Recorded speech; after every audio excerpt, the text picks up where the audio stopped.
are communicating with each other. They're not that friendly. So it may work for the US, but I think a nationalistic approach has to be more realistic. More realistic in the sense that we cannot alienate people. It's a global economy that we have now. We have to work with each other. That was my point.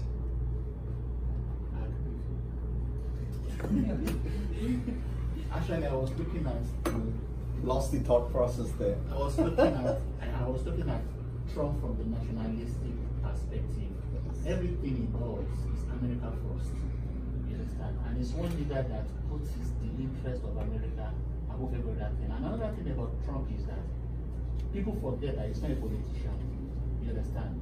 He is a negotiator. And as a negotiator, Trump never loses.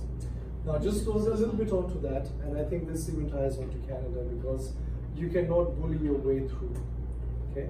By bullying your way through is that, let me twist your arm, let me get you down onto your knees, and then let's start negotiating in that perspective. You see, when you negotiate, you sit across the table and you discuss.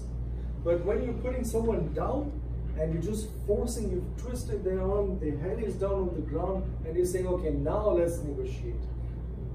See, that is power play.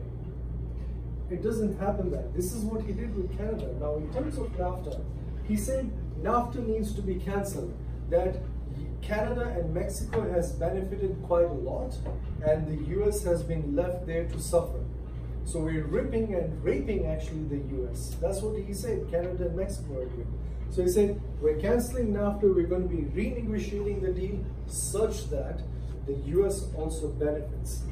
So what Trump did, he went to Mexico, he sat down with Mexico, they came up with an agreement, and they left Canada behind.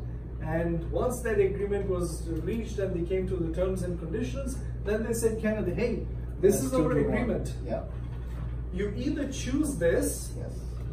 or if you don't choose this, we'll put 300% tariffs on your auto industry.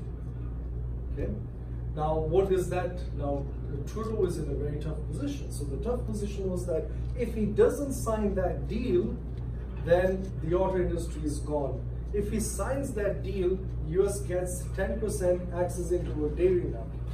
And there could be other things. So basically the sacrifice was, do we sacrifice the dairy farmers or do we sacrifice our auto industry? 100% dairy farmers. Right?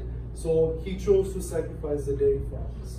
That is what he did. But he was given no choice. If he does not sign, our auto industry would have been gone. Now, is that negotiation or is that good? That's not negotiation. So then Canada, which is US's biggest ally, right? This is how you're being treated. This is what you're saying. Then you go with Mexico, you make a deal agreement with them, and then you say, Canada, now you're invited. Come and join us if you wish to join us. Yeah. But if you don't sign, this is what the consequences are. So we give an ultimatum by saying you have a choice, but then we still have an ultimatum. See, it doesn't work that way. So nationalistic approach does not mean that you have to be a bully, that you have to alienate countries.